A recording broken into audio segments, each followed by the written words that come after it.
Live. Olá! Boa tarde para quem nos vê agora. Estamos aqui começando nosso bate-papo sobre o curso de pós-graduação, narração artística. Tem que ler. Caminhos para contar histórias em contexto urbano. O curso que é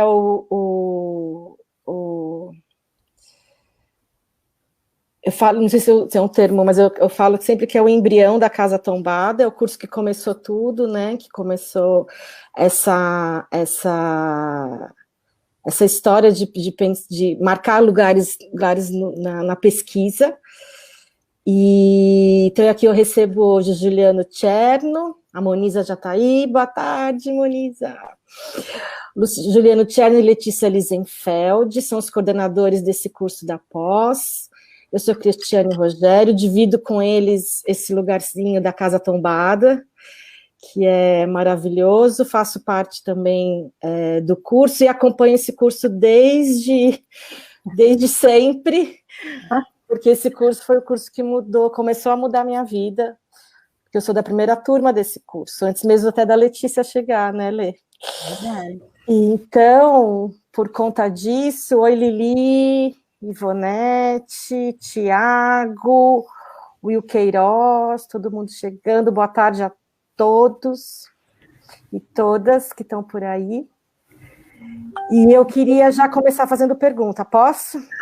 Juliano Thierry e Letícia Lisenfeld são os coordenadores eu sou da primeira turma desse curso. Vocês estão ouvindo? Tem um eco. Agora acalmou. Bom, acho que vocês têm que fechar eu vou fechar meu microfone para ouvir vocês. Juliano, eu acho que eu vou começar com você perguntando se você pode contar para a gente como é que essa história começou, como você, como narrador, como pensou que era a hora de criar um curso, um projeto de pós-graduação. Pode ser assim? Pode ser. Boa tarde às minhas companheiras Cris Rogério, Letícia Lisenfeld, Erdit Mann, e eu adoro falar esse sobrenome dela. Ela disse que só eu escrevo o sobrenome dela, em todo lugar eu ponho. Bom, é uma alegria muito grande estar aqui. A gente vem, acho que essa fase da pandemia acelerou alguns processos, né? Eu acho que eu e Letícia fomos os últimos da casa. A gente sempre teve dificuldade, acho que essa coisa da rede social, achar um pouco que isso seria uma exposição, às vezes até quase desnecessária, muitas vezes a gente via, né? Porque o grande desejo desse curso sempre foi compartilhar trajetos de pesquisa. E como a gente está num espaço privado, não é uma universidade pública, essas coisas se misturam muito, né? A ideia de que a gente está num mundo muito louco da mercadoria e tal, então a gente sempre teve essa dificuldade. Então para a gente está sendo uma alegria, porque agora tem um comum acontecendo conosco, né? A possibilidade da gente falar dessa forma que a gente sempre falou lá no nosso íntimo, né? Nas salas, para os grupos pequenos, tudo isso que a gente vai compartilhar aqui hoje nesta grande rede. Então, uma alegria para quem está aqui. Eu não consigo visualizar quem está aqui, né? Mas quem está chegando, quem está nos ouvindo, já é uma alegria muito grande poder compartilhar. Sobre a sua pergunta, Cris, como você falou, você foi estudante da primeira turma, né? A primeira turma, ela nasceu em 2009. Nesse ano, aconteceu uma coisa muito de privilégio mesmo, né? Infelizmente, isso não está na totalidade da população brasileira. Eu que nasci na Zona Leste de São Paulo, quem nasceu na Zona Leste sabe o que eu estou dizendo, para a gente chegar a ter essa oportunidade de poder estudar numa universidade pública e ainda fazer uma parte da sua pesquisa fora do país, é um salto muito grande. Eu não estou falando de meritocracia, não. Eu estou dizendo de acesso, né? De acesso. Então, eu tive esse acesso, por alguma razão, por muitas razões, né? Por muito apoio familiar, enfim, de redes, eu tive o acesso de poder cursar uma universidade pública. E no mestrado, orientado pela professora doutora Luísa Christov, eu conheci, ainda no início do meu mestrado, o professor Jorge La Rosa, um professor da Universidade de Barcelona. E eu, muito ousadamente, fui conversar com ele e disse assim, Jorge, eu entendo o que você fala sobre a experiência, mas já que isso é para ser vivido, será que você não me receberia lá? Eu falei exatamente desse jeito. Para eu poder mergulhar um pouco mais nessas experiências, eu estava no momento estudando as formações de coletivos a partir da escuta, né? Eu pensava como que os coletivos se constituem e como eles se ouvem fora daquilo que eles estão criando, né? Como que essa articulação entre fala e escuta acontecia na formação desses coletivos, em arte, e mais especificamente, ali meu objeto de pesquisa era teatro, e tinha muito interesse num texto específico do professor Jorge La Rosa chamado Aprender de Ouvido. Então, ele falou, vai, o que você precisa? Eu falei, eu preciso de uma carta, né? Ele falou, te mando. E ele voltou para Barcelona e me mandou assim que ele chegou lá. Então, a palavra dele foi realmente dada. E eu articulei toda a minha vida, isso foi em 2007, 2008. Não, 2007, 2008 eu me organizei, e 2009 eu fui para lá.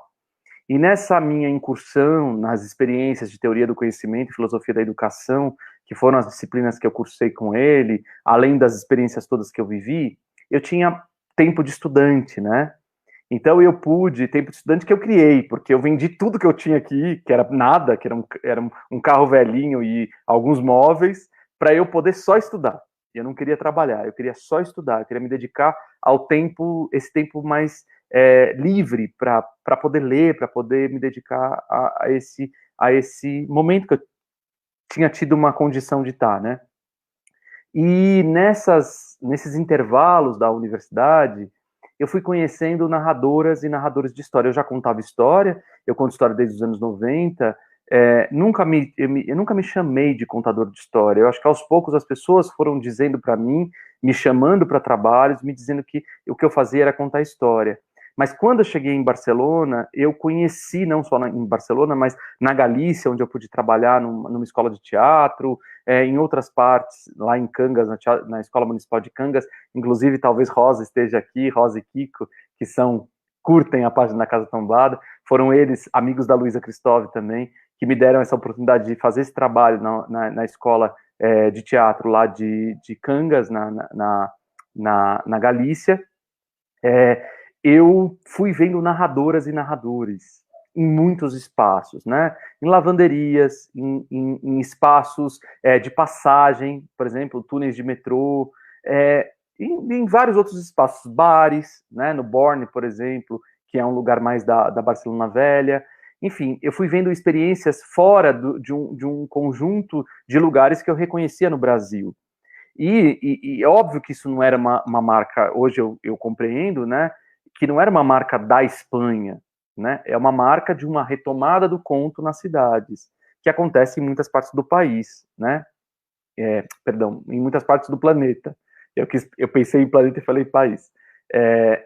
Em muitas partes do planeta aconteceu essa retomada nas cidades, né?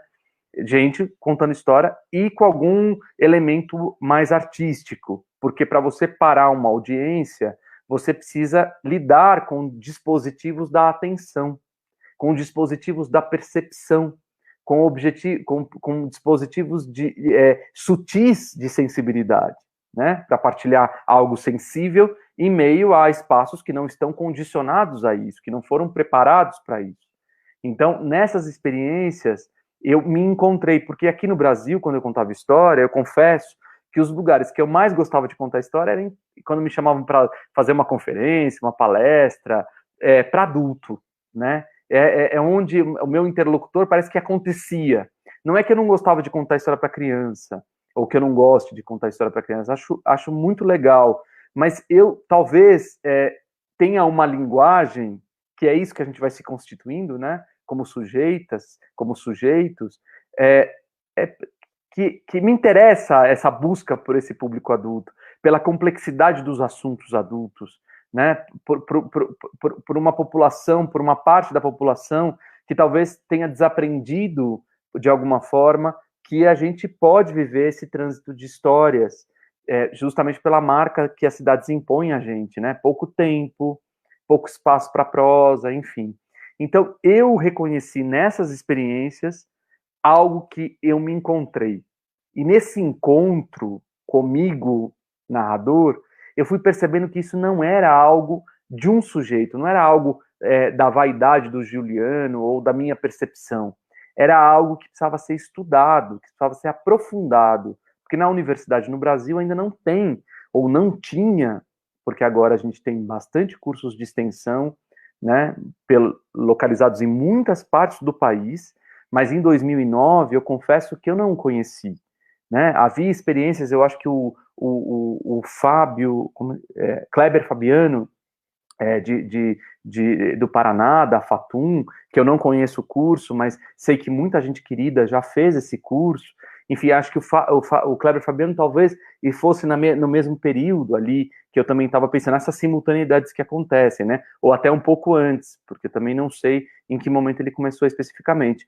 Mas o meu interesse especificamente, eu não tinha uma parceira como eu tenho hoje, esse privilégio de ter a Letícia ao lado, né? Mas naquele momento era uma solitude mesmo. Então, quem que eu fui buscar como parceiro? Pessoas que não estavam contando história necessariamente, mas que discutiam o campo da arte e o campo da sensibilidade da partilha, né? Então, da partilha desse sensível. E aí eu fui buscando, assim, um pouco intuitivamente, porque como nós não tínhamos referência, né, quando você não tem muita referência, você vai pensando um pouco, peraí, eu me constituí narrador aqui, ali, aqui, e onde que a gente pode abrir espaços para uma discussão que nas artes, nas outras artes, né, aquelas que já estão constituídas, teatro, dança, música, literatura, já tem isso constituído, mas as dimensões sociológicas, filosóficas, as dimensões políticas, éticas, estéticas desse fenômeno nas cidades, porque é óbvio que as pessoas contam histórias, continuam contando histórias nos seus lugares tradicionais.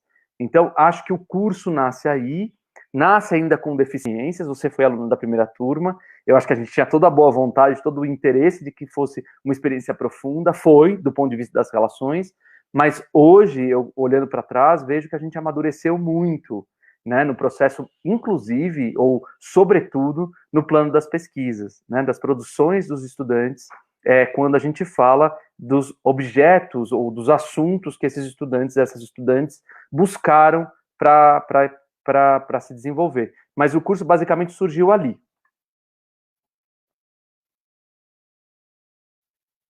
Nesse rico momento, né? Nesse rico minuto. Agora, só para a gente. Acho que eu não falei uma coisa importante, Rita, Fala. ou Cris, perdão, porque é só uma coisa importante, porque eu falei de Barcelona, depois eu não fiz a ponte, porque aí eu volto para cá, para terminar o mestrado, e foi na volta, lá já pensando muitas coisas, na época não tinha rede social assim como a gente tem hoje, então mandei e-mail para todos esses amigos que se topavam a empreitada, a gente até tentou na Unesp, para ser um projeto de universidade pública, mas na época precisava de um colegiado e tal, o tema não era um tema de muito interesse de muitos professores, e a gente acabou encontrando uma instituição privada, que não era a que hoje acompanha a Casa Tombada, era uma outra instituição, séria também, mas uma outra instituição, que depois a gente foi transformando a relação. Mas é isso, só para dizer que o curso nasce ali, nessa volta, em 2009, quando a gente tem a primeira turma em 2010. Que a gente termina a primeira turma em 2011, né? E já começando a segunda, né? Acho que isso também, né? E aí, emendando essa ideia, né, de emendas de turma, né? Que isso foi um ritmo que, para mim, sempre quando eu olho para trás, penso que era fundamental, né? Então, era uma turma chegando, né, uma turma saindo, a outra chegando, com a anterior com histórias para contar, né? E eu acho que aí eu pego desse gancho para a gente perguntar para a Letícia qual a turma que ela chegou, como foi, da onde você veio, onde você estava, por que você demorou tanto? E aí eu queria que você falasse um pouquinho desse seu encontro com... Eu fico sempre... Você já me falou isso muitas vezes, mas eu fico sempre pensando, né, o que da história que você vai contar agora, né, o que é chegar aqui e dar de cara com uma coisa dessa em andamento, né? Que eu acho que tem essa beleza também, né, de já existir, né? Fala, Lê.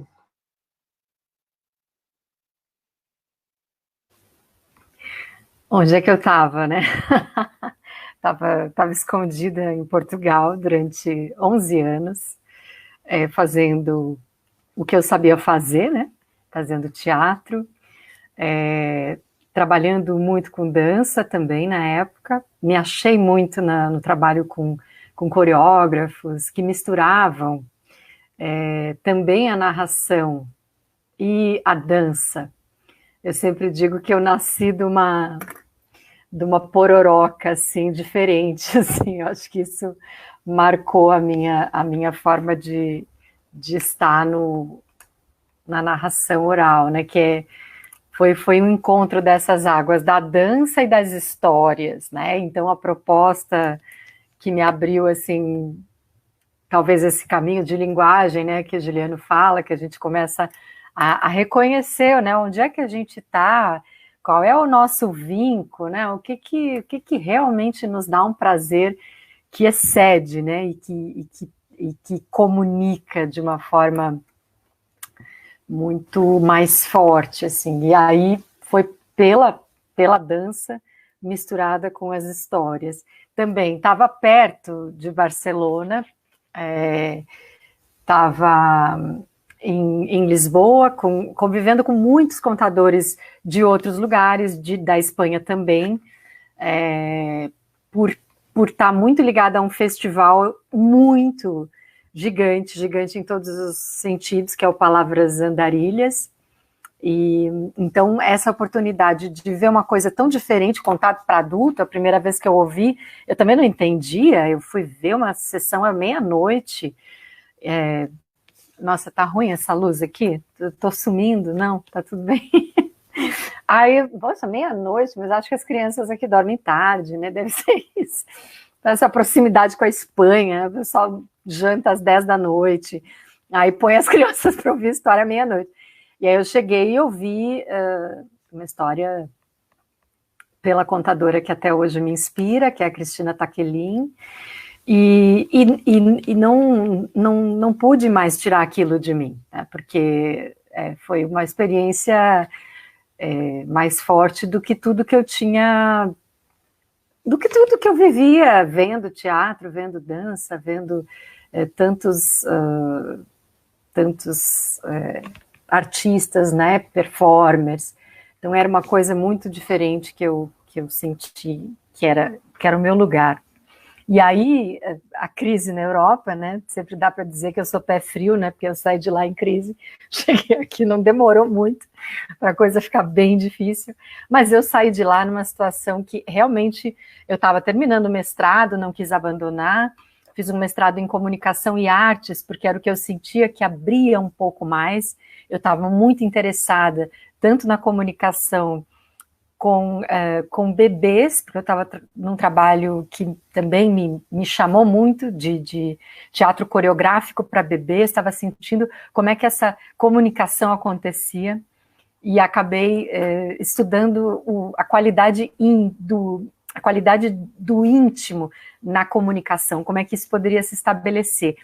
E isso já vendo muita narração nos bares também, como o Juliano, em locais bem diferentes, e eu senti, meu Deus, mas aqui essas pessoas numa simplicidade tão grande de estarem ali, a presença, o corpo, uma história, e essa comunicação com quem escuta e vê, pode levar a uma coisa tão genial, né? Levar a gente para lugares tão espetaculares, para a gente se... É uma viagem mesmo, né? Uma coisa um pouco... Agora, olhando para a Cris, me lembrei, acho que um pouco a relação que eu tenho com a leitura, sabe? Como é que pode, sabe? Uma página, uma coisa escrita, fazer isso comigo, sabe? Eu abro um livro e, de repente, eu vou... Acho que a narração fez algo semelhante, nunca tinha pensado. E aí volto para São Paulo, fui para o Rio, estava pensando Rio, São Paulo, e acabo, né, nessas coisas, nessas confluências da vida, acabo num festival. Eu sempre acho que a Alice Bandini estava ali, assim, como um anjo, uma fada, sei lá, que me pegou completamente perdida ali no nos corredores da biblioteca Hans Christian Andersen, já me colocou no meio da oficina do Giba Pedrosa, sabe? Coisa, e depois disse, olha, agora você tem que ouvir o Juliano, ele vai estar ali no auditório. Ela disse, ela não disse se você tem que ouvir, ela disse, você tem que estar lá. Aí eu disse, bom, claro, imagina que legal, né? Saí do Giba ali, fui para o auditório e tinha uma cadeira vazia, que eu fiquei pensando, deve estar esperando alguém, né? E aí ela começou a sinalizar, Letícia, eu falei que você era para estar ali, você tinha que estar. Eu disse, mas você não me falou que tinha que estar junto. Aí acabei numa mesa junto com o Juliano, ouvindo ele, encantado, ouvindo as pessoas e falando também da minha experiência de, enfim, Portugal e com os narradores e a narração, como ela acontece na Europa, mas também África, Canadá, tudo que vinha para esse festival e para outros pequenos encontros, maratonas. E eu estava muito nessa coisa da maratona. A gente chega no festival, a gente começa a contar, deve ter maratona, então eu queria contar. Eu não sabia como é que era ainda o protocolo aqui, não tinha... Né, e aí o encontro foi muito bom, eu troquei um e-mail, né, o Juliano me deu o e-mail, eu escrevi, ele estava no Centro Cultural São Paulo, né, quando eu voltei definitivamente para São Paulo, e aí ele marcou, assim, a gente foi para uma padoca, um boteco, sei lá, na frente ali do Centro Cultural, sentamos, e já na mesa, né, na Hans, a gente se ouvindo, sentiu que tinha um pouco uma mesma experiência de recepção desse contar muito para adulto, desse contar muito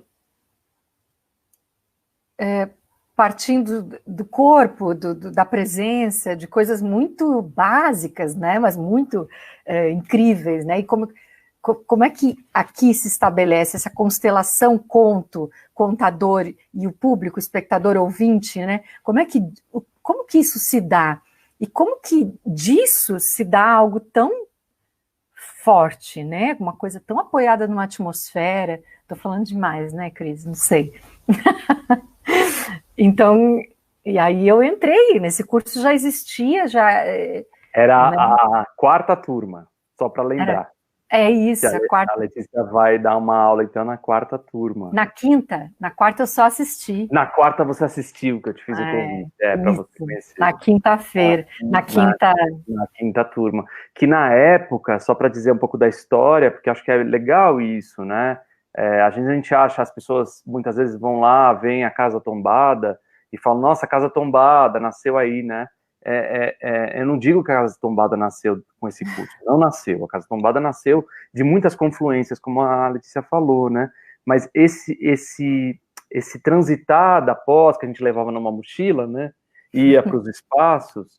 Na quinta turma, quando a Lê chega, a gente estava com uma parceria incrível com a Associação Vive e Deixe Viver, que é uma associação importantíssima para o Brasil, né? Porque faz trabalhos voluntários em hospitais, em pessoas com sofrência, com alguma convalescência, né, e que muitas vezes esses narradores, essas narradoras, vão lá aliviar esse instante e até abrir algum espaço de evasão de janela, né, para que a gente não se defina na doença, né, pensando no momento atual, a importância do Vive e Deixe Viver. Então, eu jamais posso esquecer da importância do Valdir e de toda a equipe do Vive e Deixe Viver, que nesse momento a Letícia entrou, né, para dar aula ali. Então, só para... não quero cortar a prosa da Lê, mas só lembrar essa parte histórica, porque também é lembrar de muita gente que deu a mão a nós, né? Como eu não posso esquecer da importância que foi a abertura da porta do CIESP, Sindicato das Escolas, Estabelecimentos de Escolas Particulares do Estado de São Paulo, naquele primeiro ano, em 2010, que nos deu espaço, né, para que a gente pudesse fazer a primeira turma. Então, são pessoas, né, são projetos que sustentaram a possibilidade desse curso existir. E nós ainda migramos antes da Casa Tombada, porque de lá nós fomos para Educato, né? Que é um espaço que agora está lá em São Francisco Xavier, do Juliano Baroni, um espaço lindo em São Francisco Xavier, que é São Francisco, é um distrito aqui de São José dos Campos, no Vale do Paraíba, e o Juliano faz um trabalho lindo lá, ele mudou o espaço para lá, né? mas ainda nós tivemos a chance de ficar lá um pouco antes da casa tombada. E aí a Lê começa ali, né? Só para a Lê continuar a história, mas para dizer só desse momento histórico aí. Não, acho que é isso. Cheguei já conhecer, aí quando conheci a Cris, acho que já foi na turma 6, né? Que a gente se conheceu.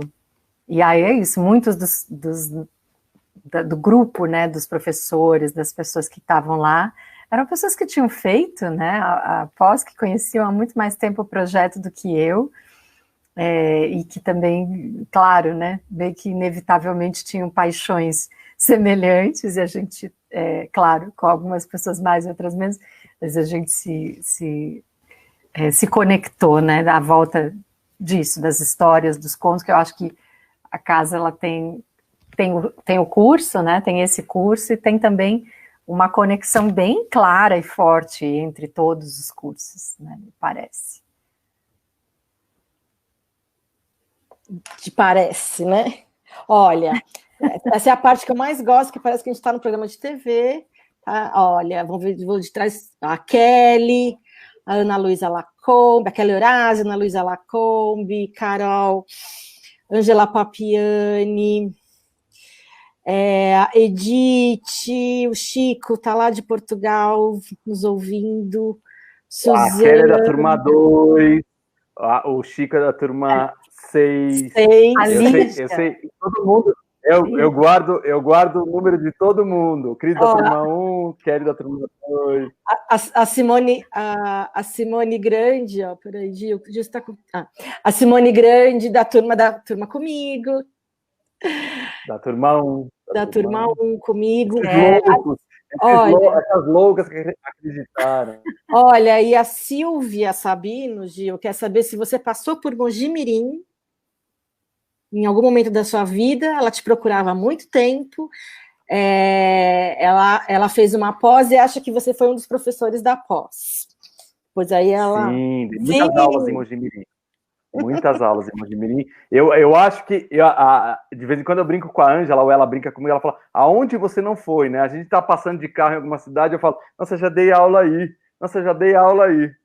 Esses dias eu falei de uma cidade aqui perto que chama Igaratá, falei, nossa, já dei aula aí.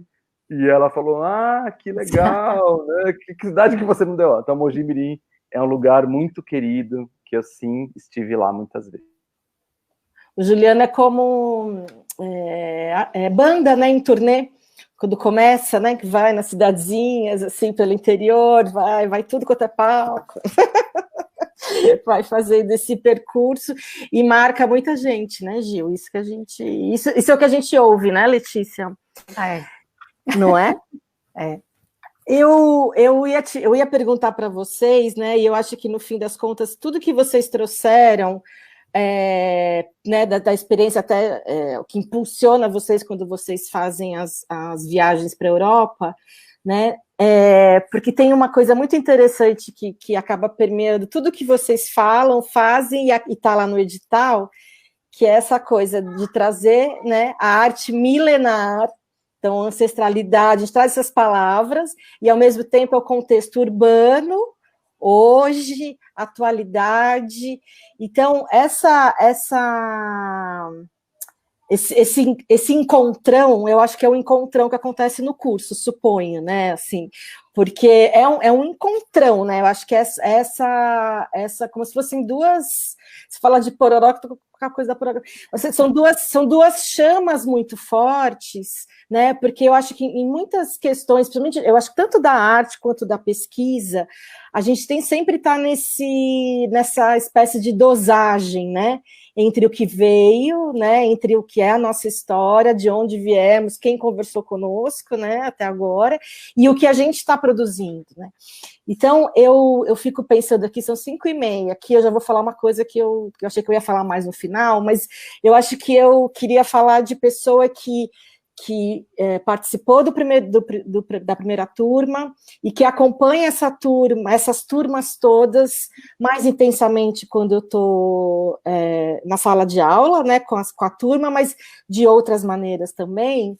E eu não sei se eu estiver usando uma palavra ruim, vocês me corrijam, mas eu vejo como se fosse uma espécie de emancipação do narrador. Então, eu fiquei pensando aqui, eu até escrevi uma coisa aqui, que eu fiquei pensando que essa turma, né, esses estudantes, que também são eles que fizeram esse curso até agora, né, a gente sempre fala sobre isso, né, eles percorrem num coletivo, eles ouvem os professores, né, os convidados e todo mundo que vocês trazem para entrelaçar esse percurso, né, do curso, e eles fazem vão pensar só esses dois movimentos e que acabam encontrando o narrador que eles são. Né? Eu acho que entre muitas coisas que, principalmente o que ronda, né, a infância, né, pensando que ainda a gente conecta isso muito à infância, ou narrar para crianças e tal, tem muito uma busca de como é o certo, quais são as regras, né, como é que eu faço para fazer isso. Então, pensa, nossa, num curso de pós eu vou sair sabendo todas as regras, né? E aí, no final das contas, né, é um mergulho para si que eu já é muito comovente assistir, né? Porque justamente porque a gente está falando de uma dimensão artística, né? Eu fico pensando, né? Então, a profundidade que você está num convite à pesquisa, né, num convite a olhar para o que foi, as referências, a ouvir vocês dois, e a partir de vocês dois, tudo que vocês entrelaçam, e encontrar o narrador que ninguém pode ser um narrador igual ao outro. E eu queria que vocês falassem um pouquinho disso. Eu acho isso uma beleza muito, muito forte do curso, assim, pensando até na diferença com os outros, né? Fala, Gil. Posso falar uma coisinha antes? Acho que na primeira parte da sua reflexão, né? Você falou dessa junção entre cidade ou urbanidade e ancestralidade, a tradição, né? Eu acho que isso também a gente foi compreendendo com o curso. Por quê? Porque o Brasil, por exemplo, a gente falou de Europa, né? Europa no sentido não de fetiche, né? Mas da experiência. A gente viveu concretamente essas experiências, por isso que a gente está narrando. Né, não olhando para lá e dizendo, eles estão fazendo e a gente não. Mas acho que despertou na experiência, porque nós estávamos lá, e fomos olhando para muita coisa acontecendo por aqui. Porque sim, aqui está acontecendo, estava acontecendo. Mas nós tivemos, no caso brasileiro, um fenômeno que muito provavelmente também seja a causa, né, ou o efeito da causa, a gente nunca vai saber disso. Há muita sociologia pela frente, e deixo isso aos antropólogos, aos sociólogos e aos historiadores que vão nos contar isso de uma maneira mais profunda, acho que daqui a alguns anos, que foi a virada dos anos 2013, né? Aquele ano, dos 2010 aos 2013, essa transição onde nasce o curso, é uma transição planetária, né? A gente teve os Ocupas, a gente teve muitos movimentos, e tivemos, no caso brasileiro, um movimento muito complexo, né? Um movimento de narrativas em disputa eclodindo, de uma chamada que hoje a gente chama disputa de narrativa, ficou até, como disse a Luísa, né, numa live dela, ficou até lugar comum agora, falar de disputa narrativa, mas é real, é uma guerra cultural, que começa ali. Então, o curso de pós-graduação que começa em 2010, em 2014, ele é outro completamente diferente, porque nós queremos saber quem nós somos. A tradição, a nossa ancestralidade, a floresta queimando, as cidades escravizando o trabalhador e a trabalhadora, as negras e os negros percebendo com mais potência, porque já tinham essa potência, sempre tiveram, pensar nos movimentos dos anos 60, 70, negros no Brasil, que são movimentos fortíssimos, mas naquele momento isso tudo disparou, o feminismo, um neofeminismo, não sei, ou feminismos, ou movimentos negros, movimentos indígenas que vêm aí, temos aqui a Ângela Papiani, que hoje alguém, não só colaboradora do curso, mas uma mentora, eu acho, né, de uma luta permanente na documentação dessas lutas, na documentação da memória dos povos indígenas. Então, todo esse movimento de busca por uma... eu não vou falar de lugar de fala, porque eu não sei falar sobre lugar de fala. É só por isso que eu não vou falar, porque senão a gente rouba o discurso de um outro grupo, né? E não é isso que eu quero trazer. Mas o que eu quero chamar a atenção é que a gente está no momento histórico, ali 2013, 2014, de muitas mudanças, que é onde a gente se conhece, eu e Letícia, de maneira mais profunda. É quando eu faço o convite a ela de ser professora da pós, e mais logo, pouquinho, coordenadora comigo, porque ela trazia algo, e traz algo, né? Continua trazendo, e cada vez surpreendendo mais a gente, com o olhar, com a profundidade das coisas, esse olhar da singularidade, que é onde você vai na segunda parte da sua pergunta, né? Então, não há singularidade se nós não sabemos quem somos. Não há possibilidade de singularidade. Desculpa, Gil, lembrei de uma coisa também muito importante. Você lembra, eu acho que tem a ver com esse movimento do Brasil, que é muito interessante você falar, que é o Brasil tomando para si, né? A gente vai contar sobre nós. Isso foi uma grande virada. E aí, eu não sei a data, talvez a Cris saiba melhor, do discurso do Luiz Rufato na Bienal do livro de Frankfurt, né? Que foi uma coisa nunca vista, né? Nós vamos nos narrar essa parte, essa chegada, essa colônia. Não, calma, não, a gente vai dizer do que aconteceu. Desculpa, só lembrei porque acho que foi... Não, e eu acho genial, Lê, porque não tem mais volta. Essa é a questão. 2013. 2013, exato. Essa genial. transição. Então, e isso não tem mais volta. Então, o que a gente vai perceber, ainda bem, né? Graças aos deuses que sustentam o cosmos, graças aos invisíveis, todos os invisíveis, isso não tem volta, e isso arrepia os autoritários, né? Isso arrepia os discursos de ódio, isso arrepia quem quer ter o poder. Por que não tem mais volta? Porque é isso. Somos nós que vamos ter que contar a nossa história. Isso por si é singular. Isso por si é singular. Então, o curso lida com a singularidade. Não tem mais jeito de algo que é verdadeiro não lidar com a singularidade. Se a gente quer verdade nas nossas experiências, verdade do verdadeiro aletheia, sentir no corpo vibrar, é singular. A Letícia não fala da mesma forma que o Juliano não fala da mesma forma que a Cris Rogério, e ninguém fala igual a ninguém, e ninguém pode contar a minha história. Eu acho que a letra voa, foi só para mim. Ah, não, voltou. Então, ninguém pode contar a história pela outra, né? E eu acho que é isso que também vai fazendo, por dentro do curso, a transmutação do enunciado, né? Ou seja, a gente não está mais falando da arte de contar histórias, porque ela vem de uma tradição. A arte de contar histórias no Brasil vinha de uma tradição. Qual é a tradição? A mediação do livro, a aproximação, de alguma forma, na regulação das crianças, na transmissão de valores, muitas vezes valores de uma classe social, né, que pegavam determinados contos nos seus fundamentos morais para transmitir. Então, ela vinha de uma tradição que nós queríamos questionar, porque nós não nos víamos mais com a singularidade contemplada. Era só por isso. Não era para questionar se estava certo ou se estava errado, se era verdadeiro ou falso o que as pessoas diziam, jamais. Porque o que as pessoas dizem é o que elas dizem desde a experiência. Mas num campo de estudo e pesquisa, nós precisamos ter espaço para todas as pessoas.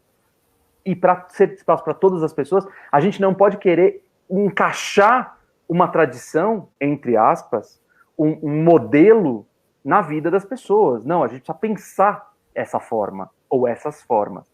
E daí, em 2019, o ano passado, nós resolvemos transmutar esse enunciado para narração artística. Um conceito que eu ganhei, eu não sei se eu tomei emprestado, se eu peguei, se eu roubei, da minha irmã, amiga, Aline Kant, aí do grupo do Abra Palavras, Chicote, Aline está aqui, ela está aqui. Aline está aí, então, que já vinha em 2017, desde 2017, no Candeia, um encontro em Belo Horizonte, postando, eu acho que, tentando trazer com alguma tensão, mas como ela é muito amorosa, nunca foi uma tensão de desagregação, mas postando ali algo, né, ancorando, algo para a gente pensar fora hoje eu leio assim, a gente nunca conversou profundamente sobre esse conceito, né? A gente troca ideias sobre ele, porque ele também não foi um conceito elaborado como tese, foi uma percepção da Aline importante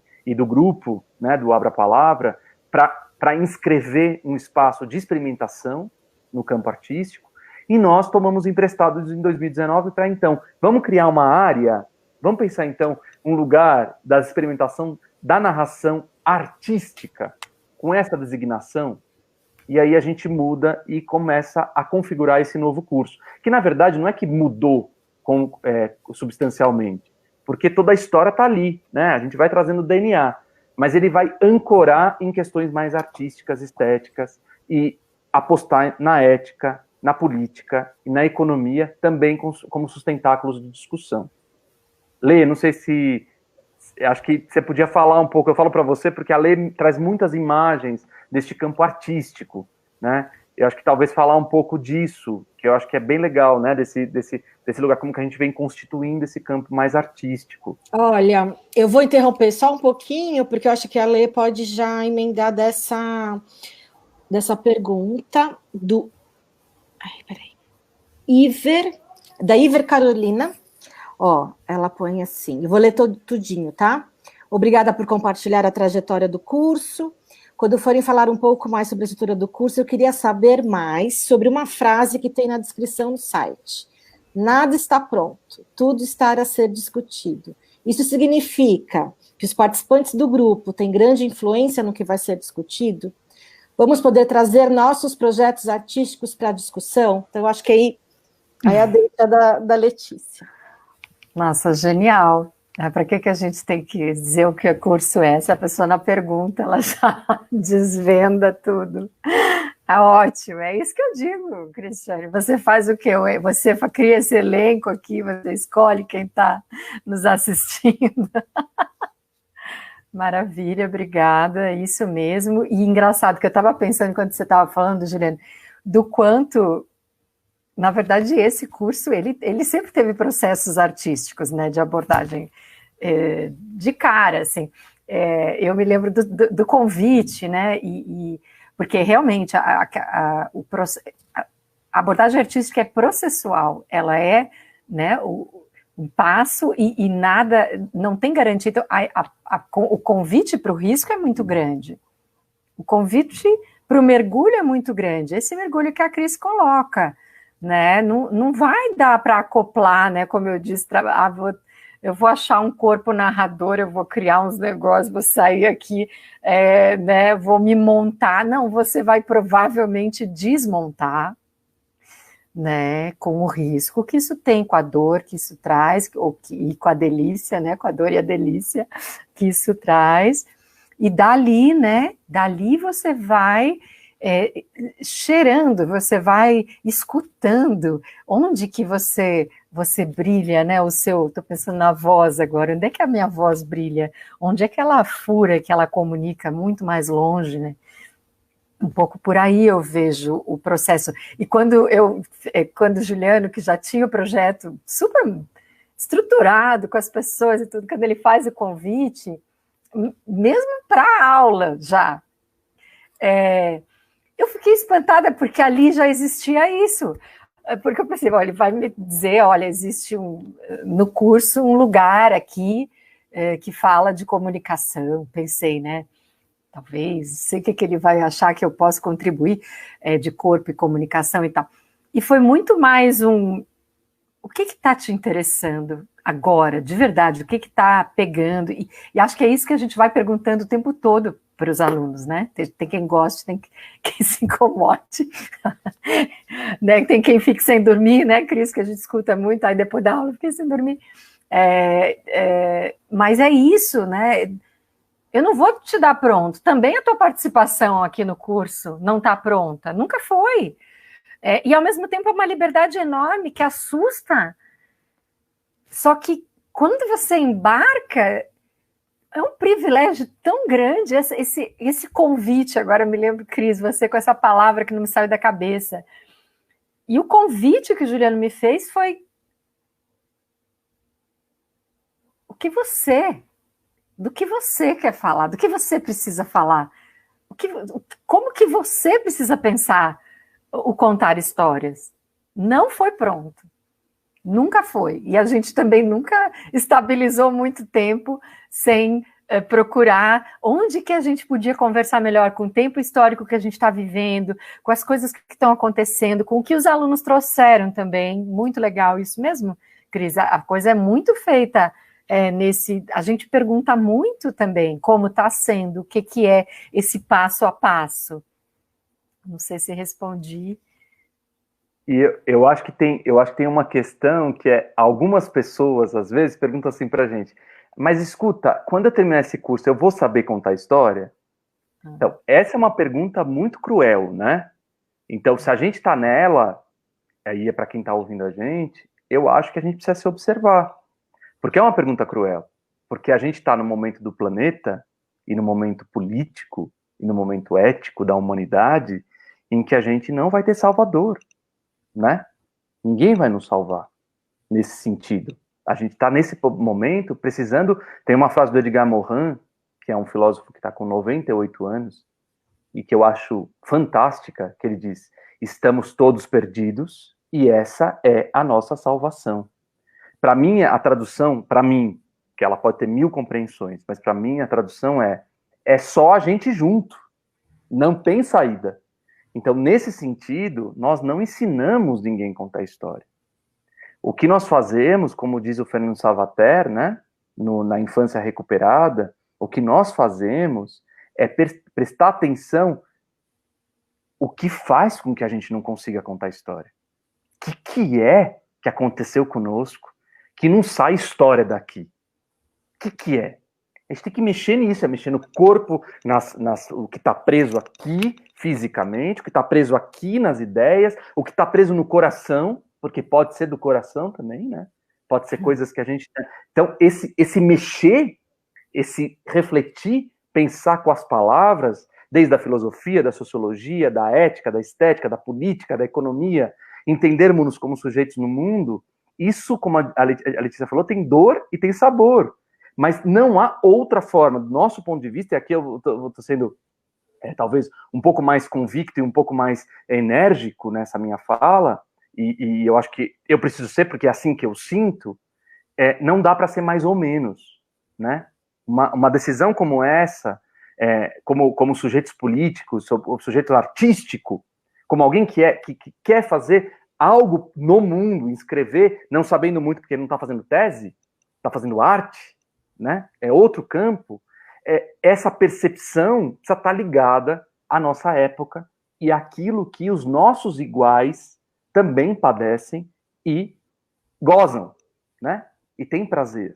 Não só aquilo que padece. Então, essa junção precisa ter muito debruçar, né? Há um debruçar profundo e complexo e cotidiano, e o curso vai articulando com muitos companheiros, muitas companheiras, né?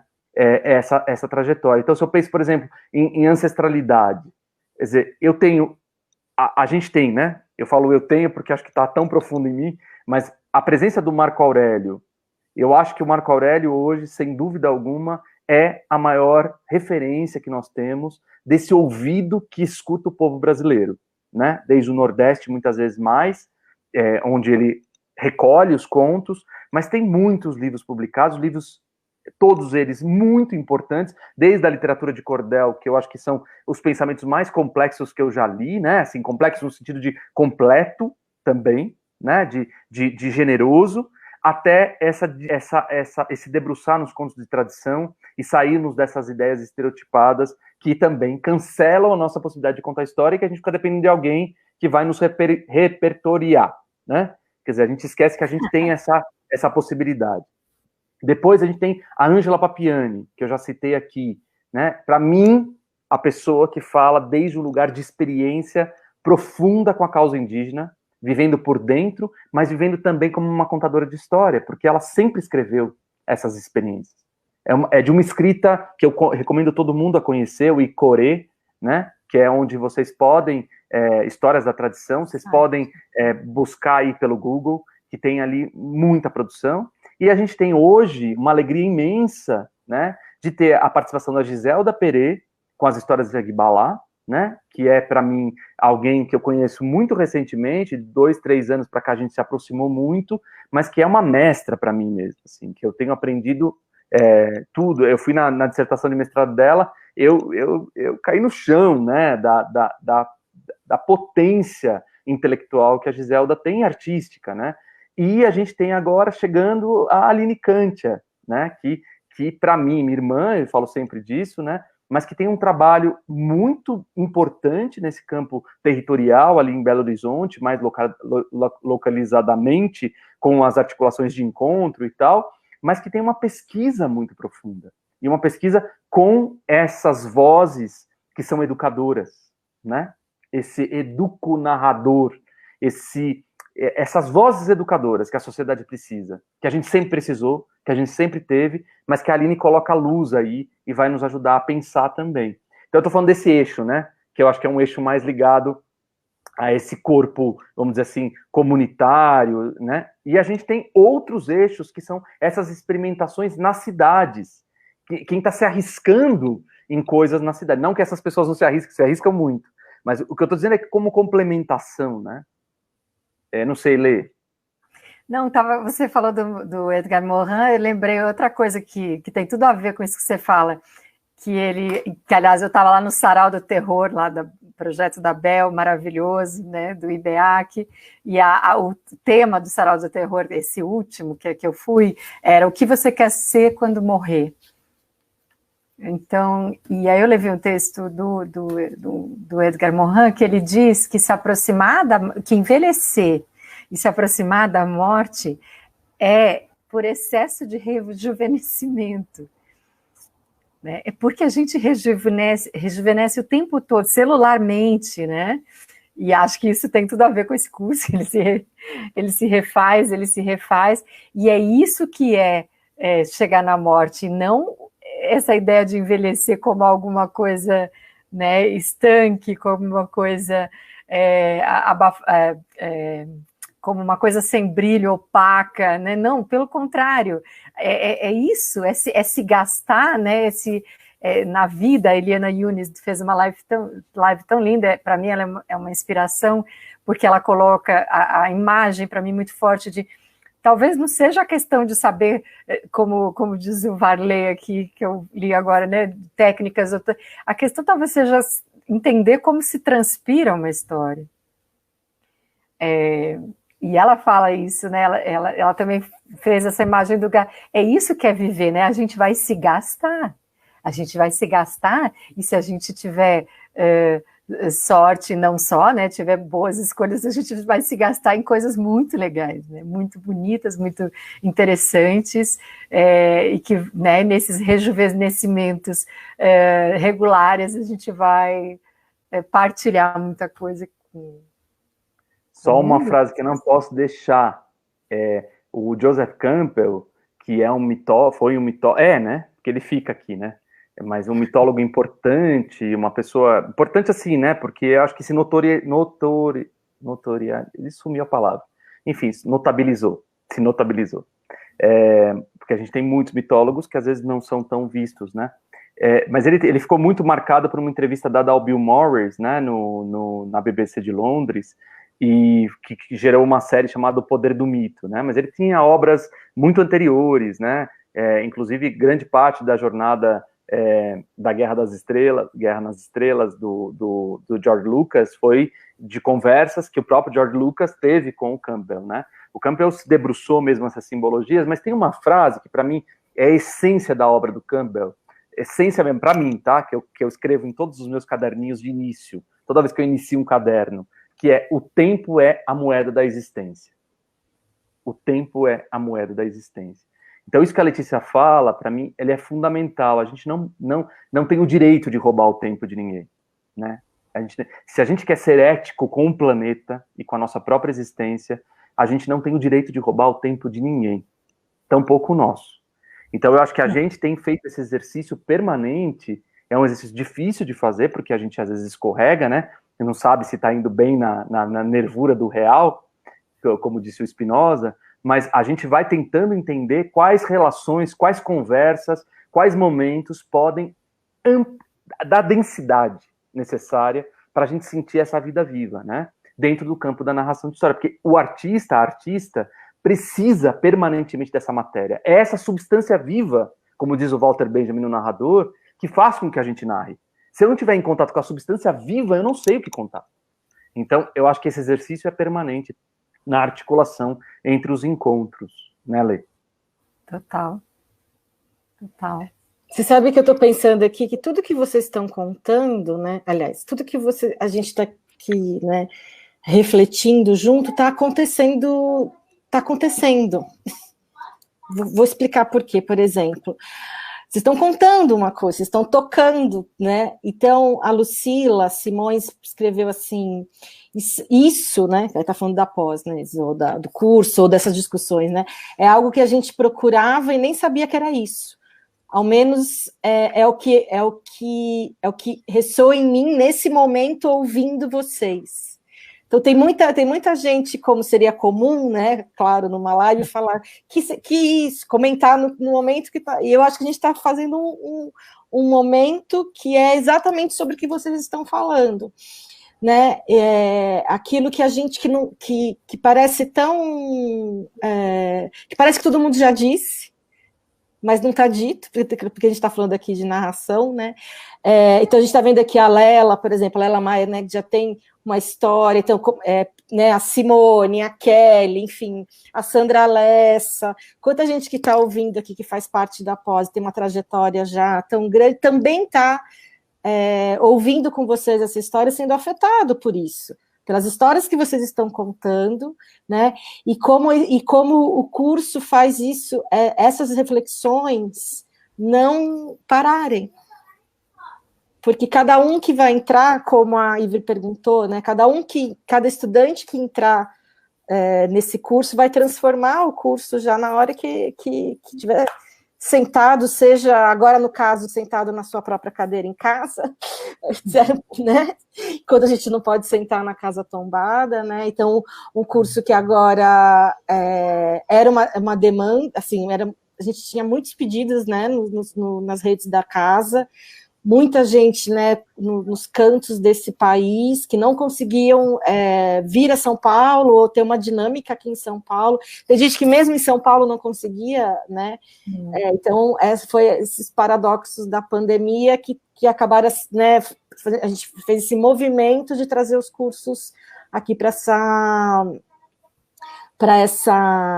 esse encontro, porque eu gosto de afirmar isso. A gente está fazendo os cursos desde abril, né, aqui na casa, são encontros o tempo todo, e a partir dessa palavra encontro, eu tinha pensado aqui 4 palavras que acho que para mim são a cara desse curso, que é a comunicação, né? Então, o que não as palavras em si, mas o que a gente orbita em volta dessas palavras, né? Comunicação, atenção, intenção e inscrição, que eu acho que foi um modo dessa palavra que eu aprendi com a Letícia. E aí eu queria que vocês falassem um pouquinho disso, assim, não sei se... Né, eu acho elas belíssimas e elas cruzam muito com o que vocês estão falando agora, com o que está todo mundo comentando aqui. Tá tão bonito. Ainda bem que olha, o chat fica gravado, os comentários ficam gravados, então a gente pode todo mundo se rever já, assim. E a gente está entrando 17h59. A gente fica aqui até a hora que vocês quiserem. Eu queria que vocês falassem dessas 4 palavras, que é da minha cabeça, mas como eu sou a entrevistadora, eu tô colocando para vocês.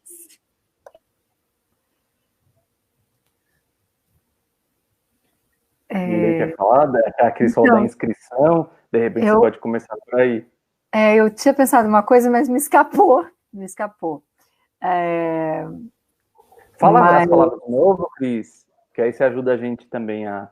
Comunicação, atenção, intenção e inscrição. Eu vou falar da atenção. Dizem algo para vocês? Tá. Eu vou falar da atenção. De todas as palavras, a que mais me diz é a atenção. A Simone Weil, que foi uma filósofa, né? Porque essas pessoas convivem comigo. Eu acho que elas estão, eu sinto, tudo eu falo eu acho, porque eu fico um pouco constrangido em dizer que elas estão aqui, mas eu acho que eu tenho que parar com esse constrangimento, né, porque elas estão.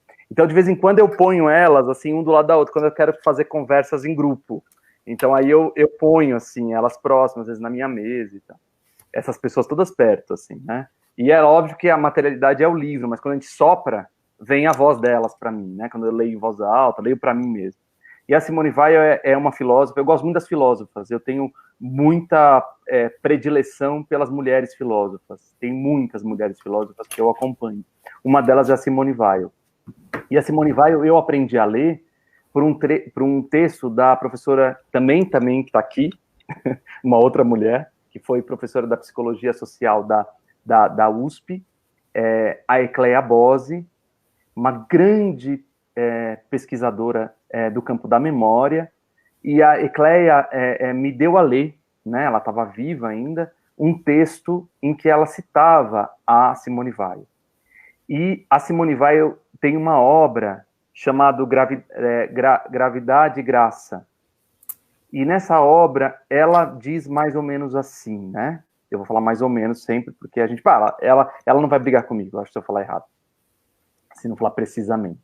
Mas ela diz assim: a atenção é uma alta forma de generosidade. Eu acho essa frase de condensa muitas coisas. Porque a alta forma significa que é uma forma muito potente. Ou seja, é forma. Ela põe isso na frase. É forma. Então, o jeito que a gente diz, o jeito que a gente acolhe, o jeito que a gente... é forma. Como diz a Letícia, dá contorno. Dá contorno, né? Não contorno da linha, porque senão a Edith Derdick, que é uma grande amiga, pesquisadora, artista da marca maior, vai ficar brava comigo, porque não é desse lugar que eu tô falando de contorno. Contorno desse da pele mesmo, do que segura os órgãos, né? Então, ela fala alta forma, eu acho que é uma forma que foi muito forjada, né? De generosidade. Então, ninguém toma a atenção de ninguém. Então não adianta ficar tocando tambor, colocando um monte de roupa, tentando fazer com que chamar a atenção das pessoas, se eu não dou isto que Simone Weil está dizendo, que é esta alta forma de generosidade. Então, para mim é isso. O curso tenta, porque é um trabalho utópico, mas a gente vai caminhando para consegui-lo, dar forma a uma alta forma de escuta, né? De generosidade. Atenção ao que nos acontece. Atenção ao que nos acontece no nosso corpo. Atenção ao que acontece nos nossos pensamentos. Atenção ao que nos acontece vendo o outro, se eu estou julgando, se eu estou querendo fazer a história dele, ao invés de falar como que eu posso contribuir com a história da outra pessoa. Né? Ao invés, uma coisa que Emily Andrade, por exemplo, me ensinou recente, né, que eu posso nomear assim agora com as palavras dela, mas foi ela que me ensinou isso, que ao invés de criticar ou elogiar alguém, ver o que a pessoa fez e ver o que você recebe de presente com aquilo que ela fez. Seja para pensar sobre a sua própria vida, né? Então, as metodologias do curso vão amparadas por aí.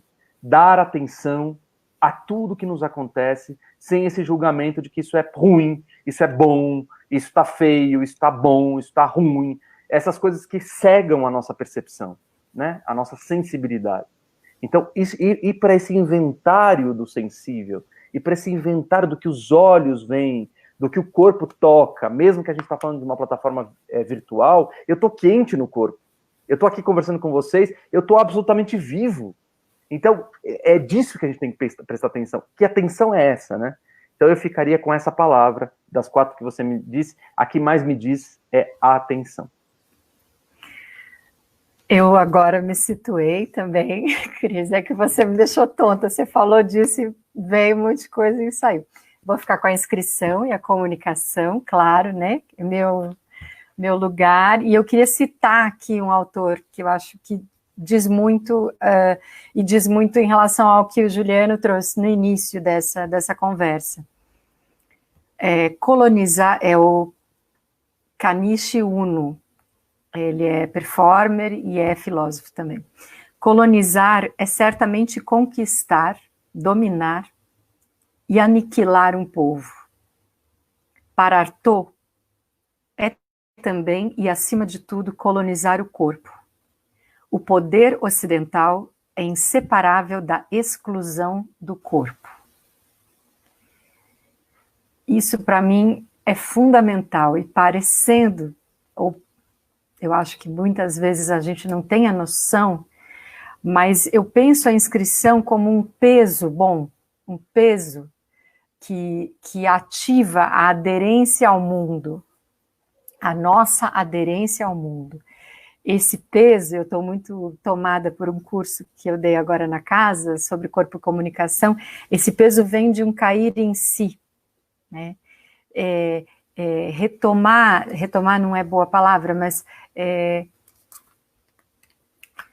talvez ativar as ligações que muitas vezes, e não ingenuamente, foram cortadas entre as pessoas e o corpo, né? O próprio corpo, talvez dar essa liberdade de novo de vincar com esse peso, com esse cair em si, com essa aderência, oferecer meu peso ao mundo, a minha singularidade, o meu vinco, a minha inscrição, e de uma forma muito massiva, a gente foi perdendo, foram nos tirando por várias... bom, daí seria outra live aqui, né? Mas nos fazendo acreditar que a gente não tinha esse contato, que a gente estava aqui dentro, né? Mexendo uma máquina, que a gente estava cada vez mais desmaterializado, e agora com a questão do virtual, não, a gente está em presença, a gente sente a presença aqui, a gente sente, como a Cris diz, esses encontros. Então, a inscrição, para mim, é fundamental, não tem como contar a história se eu não sentir esse meu peso, essa minha aderência ao mundo, e que foi uma tentativa de que a gente não se apropriasse, né, da própria presença. Terrível, mas a gente encontra um caminho. Como diz a Luísa, é um projeto que parece que deu certo, né? Mas a gente vai enfrentar. Bom, pessoal, o Francisco Gregório aqui já está finalizando. Gregório! Beijo, beijo, beijo, beijo, que saudade que eu tenho dele. Depois aqui, ó, boniteza de encontro. O Gregório tá no nosso blog, né? Nosso blog tá cheinho de belezas. E essa semana o Gregório está lá, né? Gregório é parte constituinte de tudo que a gente está fazendo hoje, né? Eu acho que muita gente às vezes não sabe da história, né? A gente tenta contar nos nossos artigos, nas nossas teses, mas para essas pessoas que estão assistindo hoje, né? Procurem conhecer Francisco Gregório, quem não conhece ainda, né? Nas redes sociais, enfim. Gregório, além de meditar toda manhã, de uma maneira da alta forma de generosidade que ele distribui nas redes, né? Toda manhã, procurem o perfil do Gregório, que é, de fato, uma reza diária, assim, nas boas rezas diárias, né? Esse fantástico narrador, amigo, querido, que faz tempo que eu não o vejo. Mora lá no Rio de Janeiro, acriano que mora no Rio de Janeiro. Mas ele tem uma participação fundamental nessa nossa trajetória urbana da narração de histórias, né? Então, procurem conhecer, porque grande parte do que a gente pensa e faz, às vezes a gente não sabe nem de onde vem, a gente se admira, vê, que coisa legal ali, mas essas pessoas são o sangue vital, né, que fazem com que a gente permaneça nesse caminho que estamos hoje, né? Acho que é importante saudar todas as pessoas que estão ainda, né? Porque Gregório, ele não só alguém que pôs a gente nesse caminho, né, como um grupo grande de pessoas pelo país, mas que continua a nos ofertar pela manhã. Procurem o perfil do Gregório, saudações com a palavra diuturnamente, assim, acho que dá para acompanhá-lo e ter uma boa companhia. Agradecido. E, então, são 18h10. Eu vou pedir para vocês fazerem as considerações finais, para a gente encerrar. Eu acho que é falar um pouco não, né? Mas ir para a parte prática, que é dizer como essa pós está hoje, né? Hoje a gente está com as inscrições abertas, né? E como que a gente está vivendo isso agora, nessa casa tombada à nuvem, né? Acho que é importante. E que é isso, para se comunicarem conosco, nós estamos aqui. E eu queria já agradecer demais, assim, vocês são pessoas importantíssimas na minha vida, justamente para continuar esse caminhar, assim, né? E me sobrou a palavra intenção, e eu vou ficar com ela um pouquinho aqui para mim, aqui pensando que esses passos que a gente dá é como, sei lá, talvez uma consciência dessa intenção, né? Então, me veio muito essa... Acho que agora pensando em intenção e pensando nos encontros, né, como cada um ter lá, né, a sua própria intenção, né, de fazer a inscrição, né, de se comunicar, né, de estar lá presente, lá que eu digo, é cada um na sua cadeira nesse encontro, né, que todo mundo faz diferença, todo mundo se afeta, né, é um coletivo, né, então acho que essa intenção eu queria guardar aqui comigo também. Mas vamos lá, vamos para o que a gente precisa contar aqui de final. O Gregório está agradecendo. Que pensando na imagem da nuvem, agora você falando como um algodão doce, não sei. Uma vontade de cair lá e, ao mesmo tempo, a gente se lambuza bastante no algodão doce. A gente tem uma aderência da nuvem, eu acho que esse curso, sem dúvida nenhuma, vai oferecer, vai convidar a que a gente se esfregue, se roce, se gaste no pensar a narração, no criar as suas formas de contato com a história e com o outro. Então, eu acho um apetite. Eu quero primeiro agradecer muito, porque acho que faz tempo que a gente queria muito compartilhar, né, trajetória. A gente pensou em escrever um livro, né, dos 10 anos, porque a gente fez o Narraticidade. O Narraticidade, ele é um marco, né, pra gente, porque eu e Letícia organizamos artigos, não só de professores da pós, né, a gente convidou alguns professores, mas convidamos outras narradoras, outros narradores que compõem pra gente um olhar, que são convidados muitas vezes do curso, e que não compõem o corpo docente, digamos assim, né, mas que são pessoas que a gente está sempre olhando e aprendendo muito. E teve um encontro nesse meio do caminho que foi com a Miriam Martineau, que é uma professora lá do Quebec, da Universidade do Quebec, no Canadá, e em 2016 eu tive a oportunidade de ir para lá ministrar um seminário no mestrado que ela coordena lá na sociologia. Miriam é uma contadora de história, né, marroquina de origem, né, de pai marroquino, de mãe da Normandia, e quebecoise há 30 anos, há mais de 30 anos, então ela tem esse trânsito, né, muitos festivais na África e tal. Por que eu estou falando da Miriam? Porque no Narraticidade a gente tem um marco ali, 2017, que foi a convergência de pesquisas. Então, a minha ida lá e a vinda dela aqui para o Brasil fez com que a gente fizesse um dossiê para reconhecer territórios. Então, a gente fez um mapeamento desses narradores, dessas narradoras aqui do Brasil, que assunto a gente estava contando, né? E que a gente estava querendo relatar do ponto de vista da pesquisa mesmo, né? E a Miriam faz uma pesquisa, então, dos contadores ali do Quebec, né? A parte francesa do Canadá. E foi um encontro muito potente. Você falando da Pororoca, né, Lê? Foi um encontro muito potente. Eu acho que também esse encontro instigou a gente, eu penso, né, a fazer essas mudanças de rota, a verticalizar determinados caminhos, né, e fazer um convite com mais clareza para as pessoas de que a gente está querendo, de fato, entender a arte não no cânone romântico, não com a ideia de inspiração e dom, nada disso. Não é essa arte que a gente não está querendo vir e falar sobre a inspiração, sobre o que vem do coração, dessa maneira, às vezes, um pouco leviana, né, que a gente vê nos discursos de alguma arte, sei lá como que a gente pode dizer.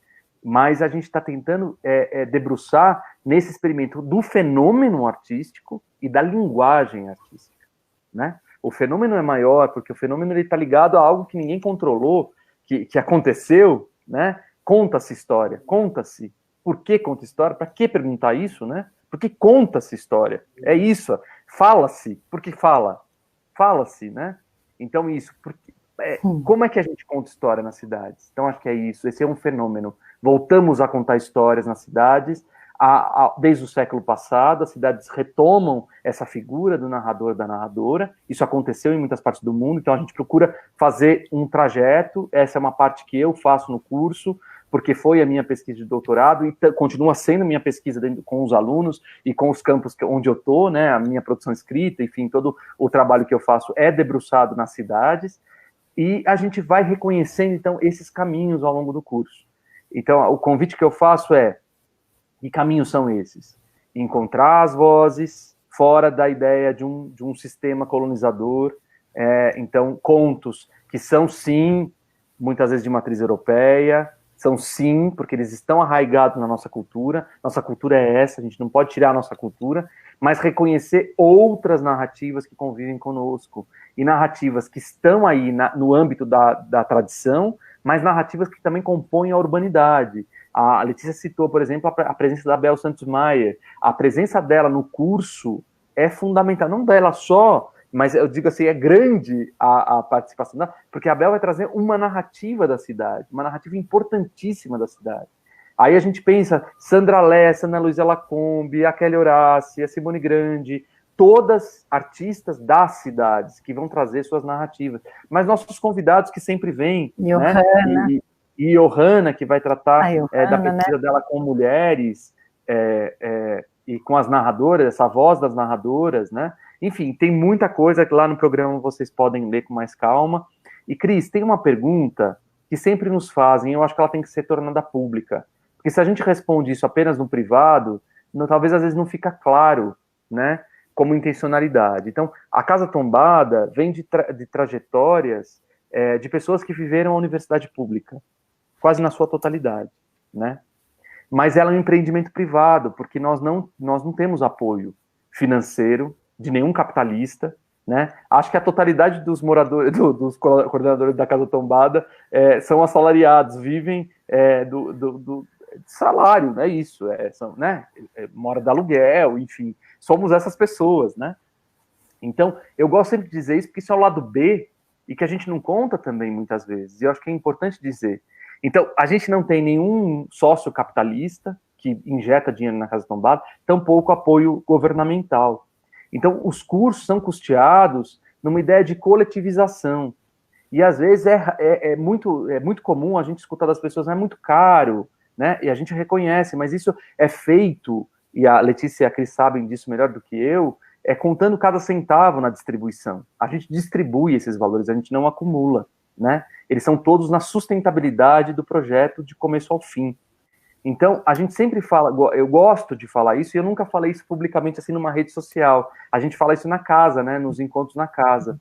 Mas eu acho que é importante dizer, porque nós estamos produzindo um outro planeta. E um planeta que não é em busca de mercadoria ou de cliente. A gente não quer aluno-cliente. A gente não deseja esse mundo de fazer alianças com clientes, com pessoas que vêm comprar produtos de educação na Casa Tombada. O que a gente deseja é compartilhar os custos da sustentabilidade de uma experiência como essa. Então, eu acho que é legal dizer isso de uma maneira bastante clara, né?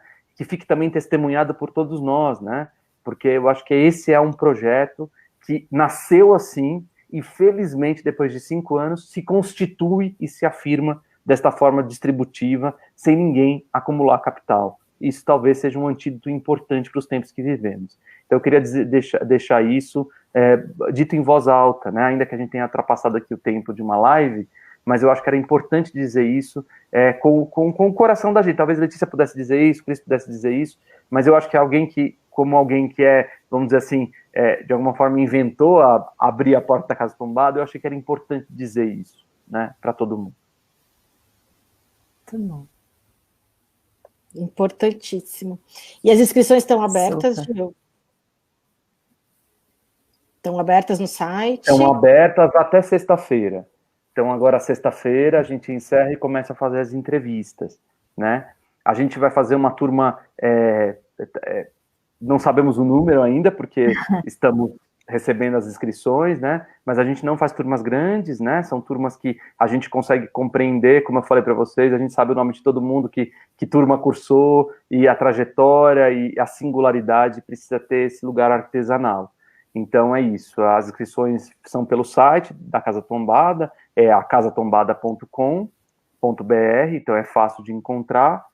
Lá tem clicar em narração de histórias do curso online, a pós-graduação, é um cartelete que está logo na entrada. E aí a pessoa clica e lá vão todas as informações do que a gente falou aqui, mas tem o programa, tem os professores, as professoras, e podem escrever também, a gente vai tirar as dúvidas. Somos um corpo bastante extenso, né, e coletivo, então acho que todo mundo tem propriedade para dizer quaisquer uma das coisas que vocês quiserem perguntar, então vai ser uma alegria poder também continuar essa prosa pós-lives. Então é isso, 18h21. Eu vou encerrar aqui, porque eu tenho esse poder de clicar e encerrar. Eu queria só, assim, para quem acompanhou a gente, né, porque isso vai ficar, né, no Facebook da casa, depois deve ir para o YouTube, e a gente pode compartilhar essa conversa, assim, que não é uma conversa, com certeza, só para esse momento, né, uma conversa para muitos ainda, para muito que virá. Agradecer a você, Cris. Agradecer a Cris. Obrigada, nossa. A Cris sabe fazer trem, hein? Até parece que ela é jornalista, né? É arauto, né? Uma coisa de arauto. Juntando as minhas eu acho que ela deve ser jornalista, Cris. Vou descobrir isso aí. Vocês vão descobrir esse meu outro lado, jornalista, né? E contadora de história, né? Então, eu estava pensando isso, né? Que eu também sou, né? Contadora de histórias e ouvidora de melhores. E leidora, gente, ledora. Escutem a Cris lendo livros em voz alta. De cair o queixo. Sonho. Elas param, elas esquecem da existência delas quando elas estão escutando a Cris ler livro. Para de ver. Lê mais aquele, lê mais aquele, lê mais aquele. E tem que ficar ouvindo isso de vocês dois, né? Então, é isso. Depois que a gente já se acarinhou bastante, eu vou encerrar, tá bom? Boa noite. Vocês dois fiquem aqui comigo, tá bom? Boa noite, pessoal. Obrigada a todo mundo que está aqui com a gente. Beijo. Eu não consegui ver os nomes das pessoas, mas eu tenho certeza que são pessoas queridas e que são amigas. E Gregório, eu vi que você falou que Gregório estava aí, ali não estava aí. Então, Carol, muito amor. São pessoas, assim, que eu explodo de amor, assim. São pessoas muito queridas, muito importantes na constituição da gente. Então, Camila, querida. Camila. Dani Galante, todo mundo mandando beijo. Alicia, Alessandra Vicentinho, todo mundo. O Chico, enfim, o Chico lá. Chico representando Portugal, né? O Jake. Linda. Tchau, gente. Senão a gente não desliga. Tchau. Tchau, todo mundo. Tchau. Até amanhã, né? Até amanhã. Tchau, até amanhã. Tchau.